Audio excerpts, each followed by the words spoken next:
other shows we have for you to enjoy at myclassicradio.net. The Avengers was most certainly not a household name in South Africa prior to the radio series. With no national television service until 1976, the mechanism simply was not present in the country to show television programs to mass audiences. While many other countries reveled in the filmed adventures of John Steed and company, South Africa was not equipped to join in the fun. The series took Britain by storm and made a major impression in the American markets, being that greatest of rarities, a British series given a network transmission slot. However, as a filmed series, rather than a videotaped one, The Avengers was able to gain a modicum of exposure in South Africa through film rentals. Come and listen at myclassicradio.net.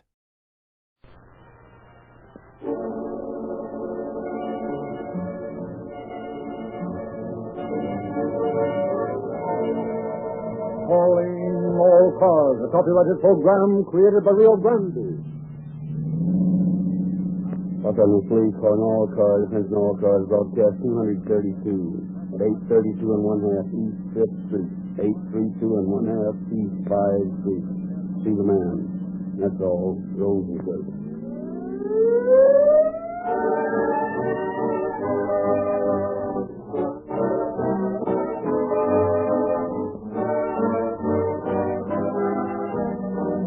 A motion picture star and his double may look alike, but they act differently. And so it is with motor oil. There may be a general resemblance in outward appearance, but Realube gives an entirely different performance. Realube defies the most extreme heat of the fastest driving in the hottest weather. Realube's tremendous film strength can't be broken down. Don't lose sight of the fact that Realube contains no petroleum jelly, blood, and other carbon-forming elements which are present in many of the oils you buy. Remember that Realube not only is the newest and finest motor oil sold in the West, but that 8 major airlines, 150 railroads, vast fleets of ships, and millions of motorists in 45 nations of the world have relied upon this same type of lubricant to protect billions of dollars of motor equipment in every conceivable climate known to man. How much? Only 25 cents a quart. It is the companion product for the gasoline that is first in public service. First in the estimation of those who buy the most and drive the most. First with your city, county, state, and federal government. Rio Grande Tract. The story we are to hear tonight was made available through the cooperation of the Los Angeles Police Department. And we have therefore asked Chief of Police James E. Davis to open our program. Chief Davis. Good evening, ladies and gentlemen. Science is putting crime on the spot. New scientific weapons of defense are constantly being placed at the disposal of the police. Today, few major crimes remain unsolved, or their perpetrators uncaptured. Law and chemistry have combined in the laboratory to make it impossible for even the most clever criminals to get away with murder. One of the most advanced, and at the same time most certain, means of bringing a criminal to justice is the use of the motion picture camera to record questionings and confessions of suspects. It was the use of this device that enabled the police to build an airtight case against the defendant brought to trial in the story we are about to hear. I shall discuss additional developments at the end of this program.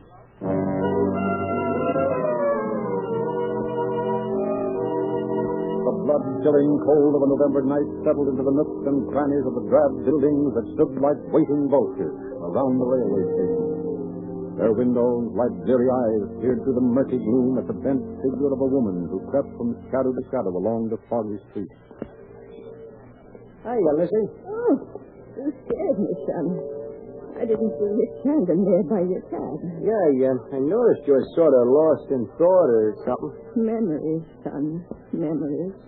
I do my living with them. Memories, Lizzie? You have to be a whole lot older before you come to appreciate how pleasant that can be. Don't you ever get lonesome? Lonesome? Oh, yes, I get lonesome. But I still have my memories. You know, sometimes I think the twilight of living is the most beautiful part of all. Just like the end of the day. Just like the end of a day, huh? Good night, son. Time an old woman got her beauty sleep. Good night, Lizzie. Just like the end of a day.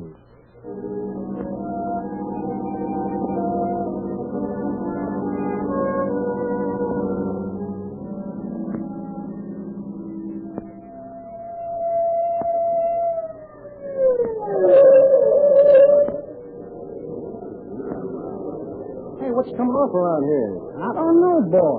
I see the smoke coming out that room up there. Then I phoned the police. That's all I know about it. About what?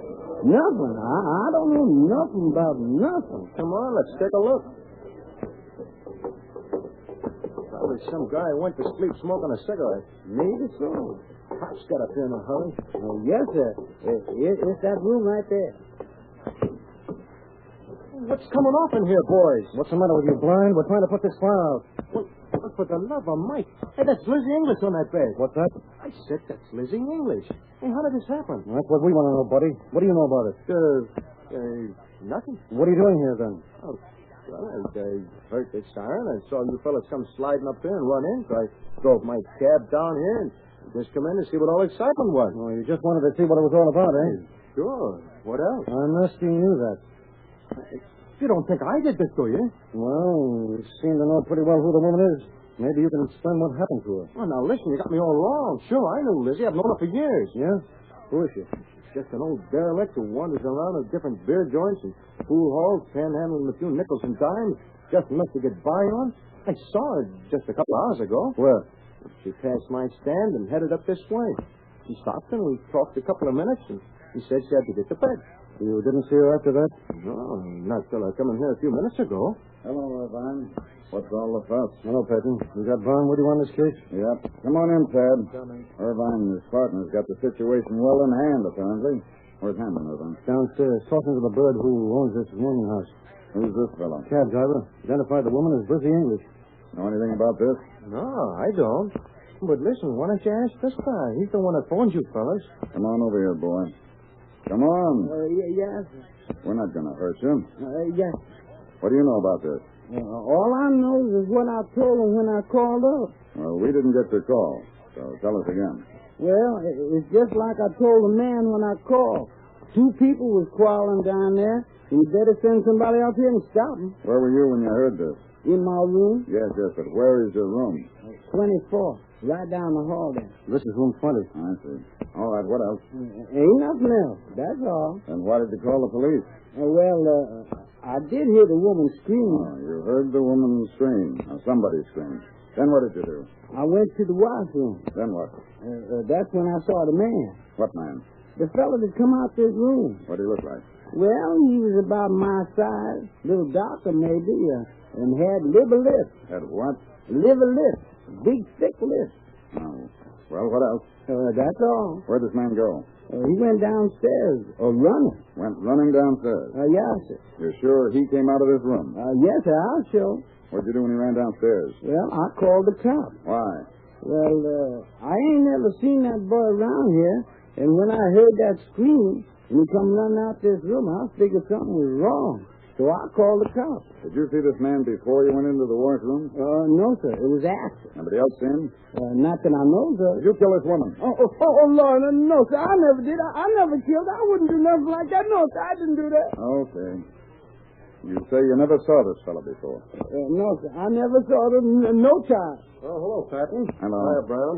Just got through talking with the proprietor. What'd you find out, Hamblin? Well, he claims he didn't rent this room to anybody. That makes sense, doesn't it? Come here, Patton. It looks like Brown found something. What's up, Sam? Take a look at those. Surgical clips. That's right.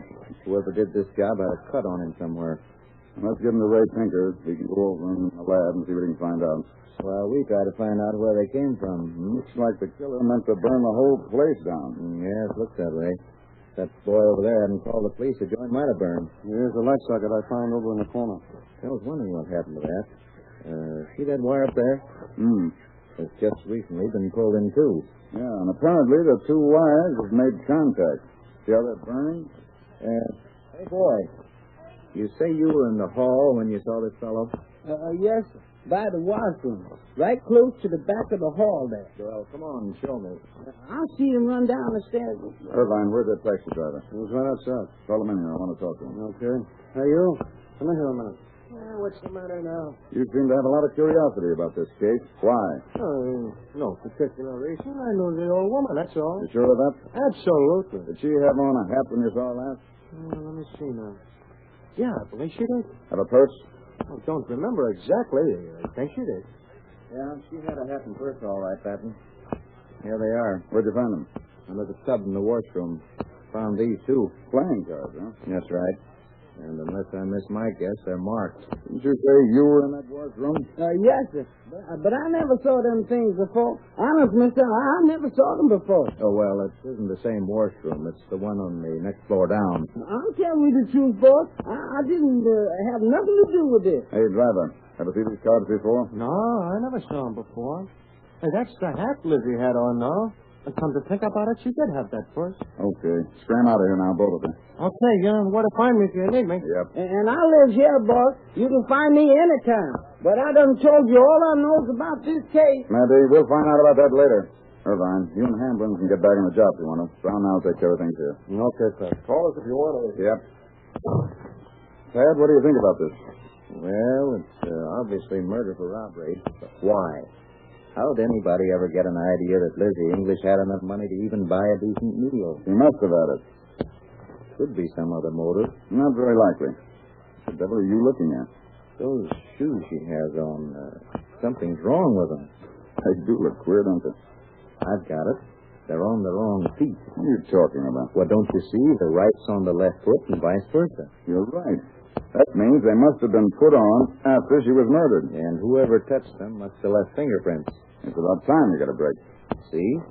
What'd I tell you? There's a print on the heel of the shoe. Yeah, two of them. Won't Gaskell have tips when we bring this in? You'll be checking prints from now till doomsday. I don't know. Those prints are liable to hang somebody. Well, let's get this stuff into the lab and get some pictures of this place.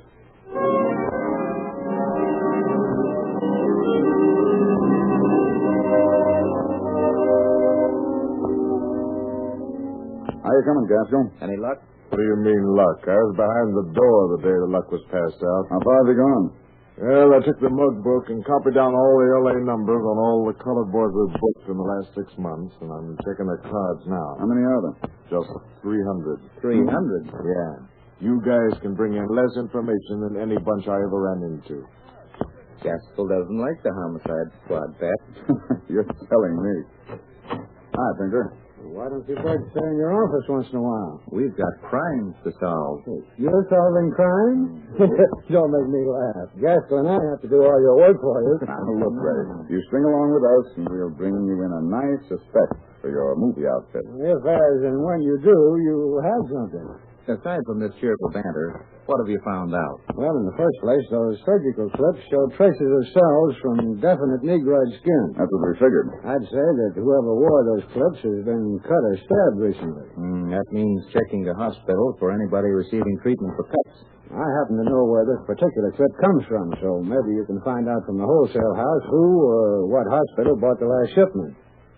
They haven't been used for a long time. That is, they're obsolete clips. How about the half and purse? Definitely bloodstains on both of them and the playing card. Think I'm going to check all the prints on those cards? You're nuts. Now, keep your shirt on, Gaskell. Just go ahead and find the guy who made those 2 prints on that shoe heel. That chance with you Scotland Yard dicks shooting off your mouths around here. Incidentally, those cards are marked. Well, it's bad to find that out. He's been holding good hands too long not to recognize things like that. But listen, I can't figure out why Lizzie went to the room like that. The proprietor swears he never saw her or rented a room to her. Well, she might have gone up there with a bird who killed her. But why? That's your question. You answer it. Hot dog. Are you talking about food, or have you found something? Okay, detectives. Here's your man, Wesley Jackson, alias Wesley Coleman. Gaskell, I knew you could do it. Yeah? Don't kid me, Cap. Boy, this baby's really got a record, hasn't he? Next time you bring me 300 record cards, I'm going to start at the bottom. That bird was the last one in the pile. According to his record package, he's got an aunt in Toledo, north. Do I get my ticket here? Are you reading his record or calling trains? Looks like this boy's gone places since he left his native Alabama.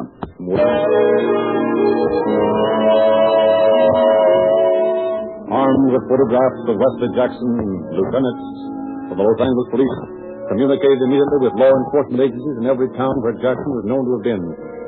His picture, copies of his records, and the information that he was wanted for murder was broadcast throughout the country. Almost a month had gone by when in Tucson, Arizona, the same 3 officers who had brought about the capture of John Dillinger sat looking over lists of wanted men. James Heron, C.A. Wine, and James Bay were about to start another manhunt. Really? Really?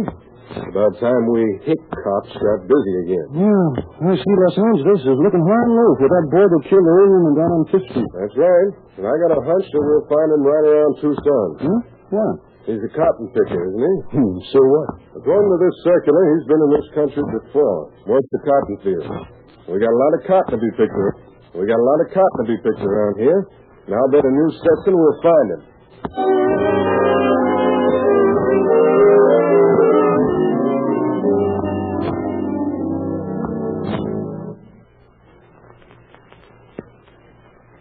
Howdy, Joe.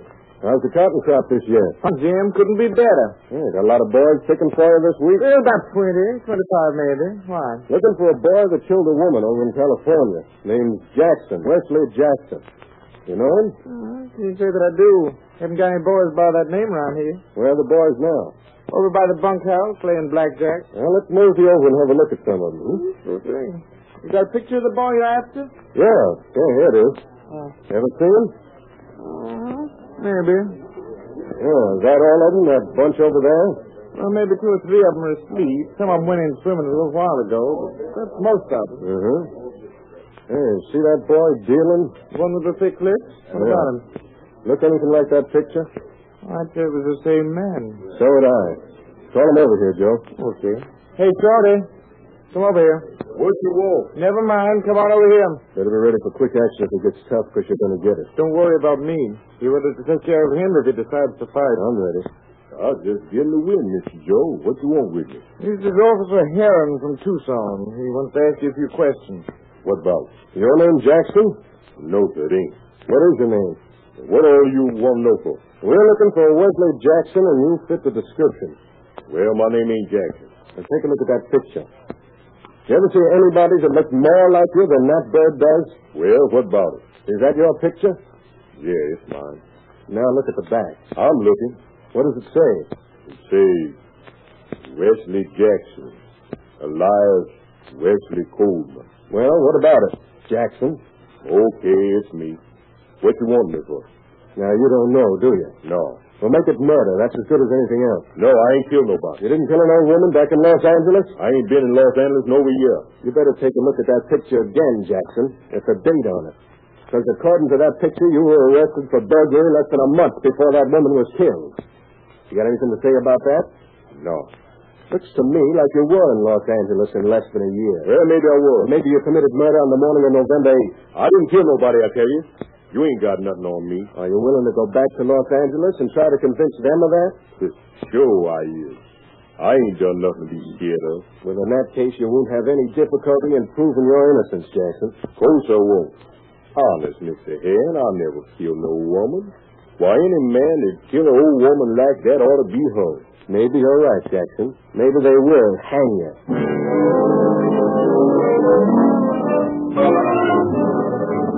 On December 16th, just 6 weeks after the murder, Lieutenant Patton returned to Los Angeles with the suspect.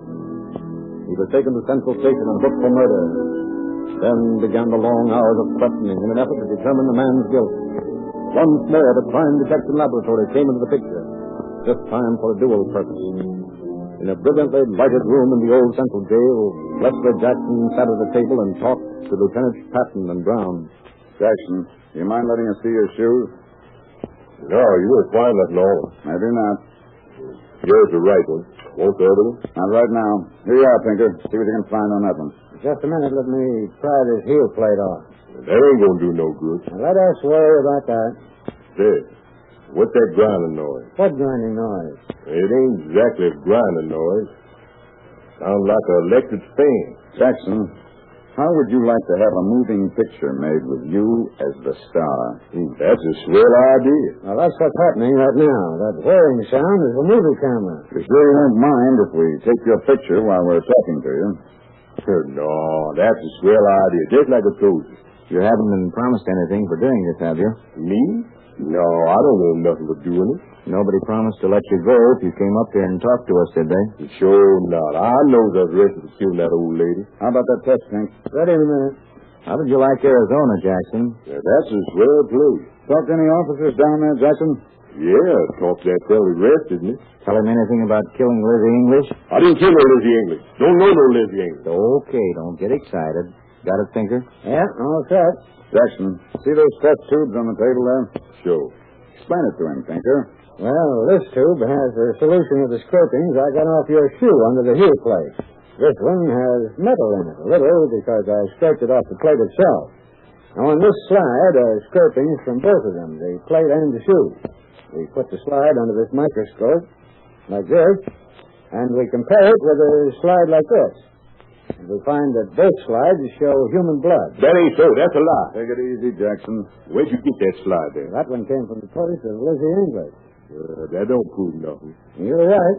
What? He's right. By itself, it doesn't prove anything except that the two slides contain blood.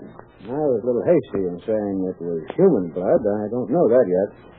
We'll take the test tubes and add a little of this benzidine solution, like this.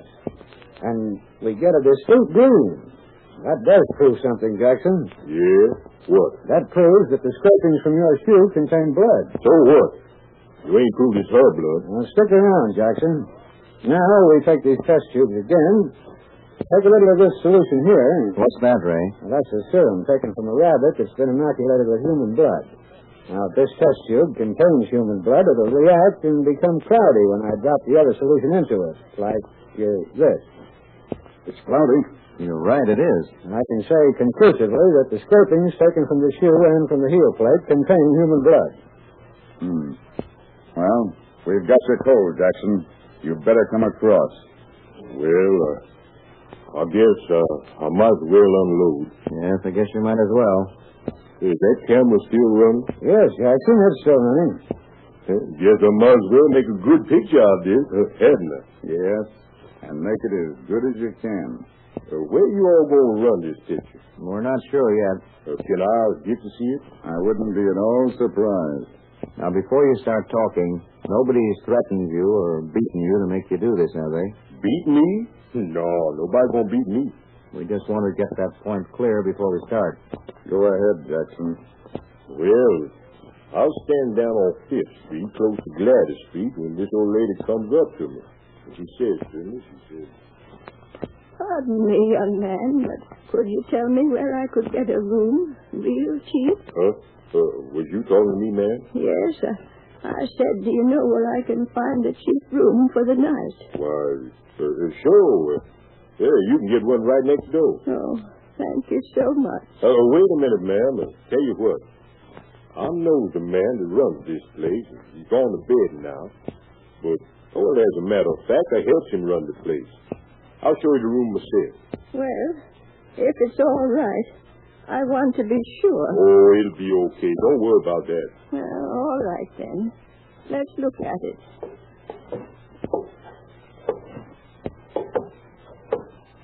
Oh, seems like an awfully long climb. How far is it? It's on the 3rd floor. 10th floor now. Oh, I see.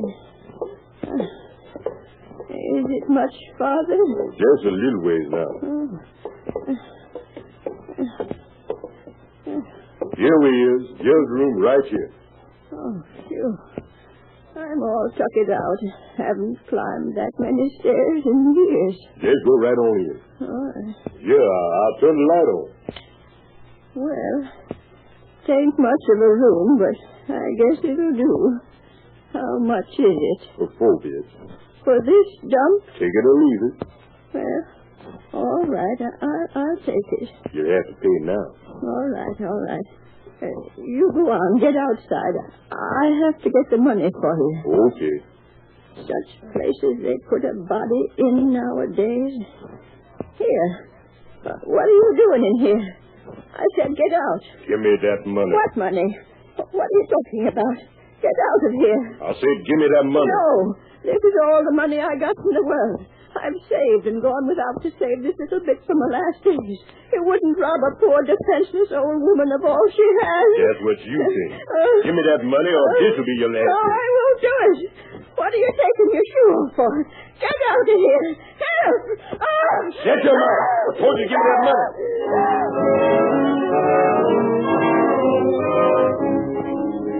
Our scene changes. It is the courtroom of Judge Dudley S. Valentine. The time several weeks later. An attorney speaks. Your Honor, the prosecution has introduced a signed document purporting to be a confession of the defendant to the crime with which he is charged. We move, Your Honor, that this so-called confession be thrown out on the ground that it was obtained by force and duress, that the defendant was in great fear of losing his life, and that officers, in this case, used brutal third-degree methods to obtain this supposed confession. Look at that man, sitting there. Does he look like the despicable killer that these early officers have said he is? Obviously, this frail boy would sign any sort of confession to preserve his life, to escape from further brutality on the part of the police. Is that all? That is all, Your Honor. Motion denied. The prosecution will present its evidence. Your Honor, I would like to present a motion picture at this time. The motion picture? Yes, sir. We've set up a screen in the machine over there with loudspeakers. We'll present positive proof that this man made this confession of his own free will. I object. Overruled. Proceed. All right, Mr. Pinker. You've been sworn, I believe. I have. Would you relate how this film was made? It was made in the Central Jail at First and Hill Streets. It shows the defendant, Wesley Jackson, and the officers, Patton and Brown. I object. The film itself is the best evidence of who was there. That is correct. Objection sustained. Proceed with the exhibition of the film. Yes, sir. Shut your mouth. Give me that money. What'd you do then? Well, she wouldn't give me the money, so I told her I was going to take it. I pulled off my shoe. Had a steel plate on it, on the edge of the heel. I started to beat over the head with it. What did she do? Well, she didn't do nothing. Finally, she sat down on the edge of the bed and started to scream. I hit her till she stopped screaming and fell back on the bed. Then what? Then I tried to find the little cotton bag she had and the money in. Did you find it? Yeah, I found it. That's when I got blood all over my hands. I wiped them off on the covers and took a hat and a book. Did you leave then? Yeah, I left. I was nervous. Went down to the corner and bought some cigarettes. Lord, have mercy. Went back up to the room. I figured I'd set the place on fire. I didn't have no matches. So I pulled off the light socket and held a piece of paper up to the wires and lit the paper when the fuse blowed out. Then I lit my cigarette and just dropped the paper down on the bed and walked out. Save me, Lord. Save me. Stop it. Stop it. I can't stand no more. Save me, Lord.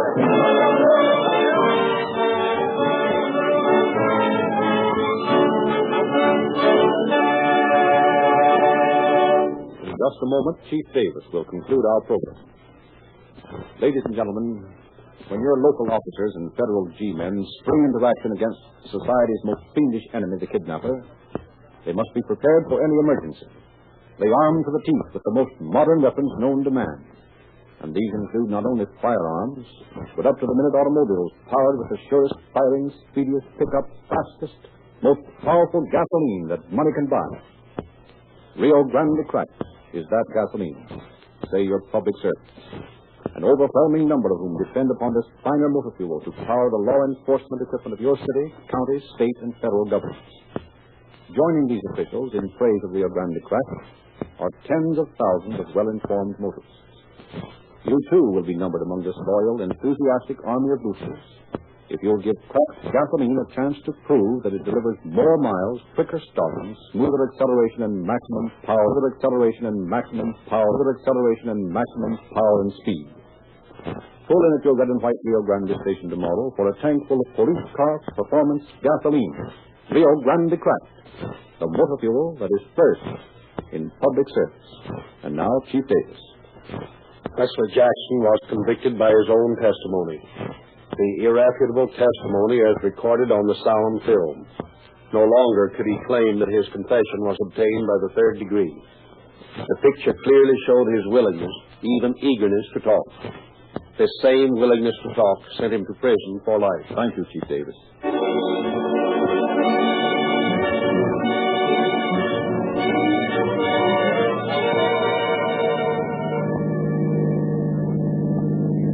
Los Angeles Police calling all cars, attention all cars, to cancellation broadcast 232 regarding a murder. Suspect in this case is now in custody. That's all. Close the curtain.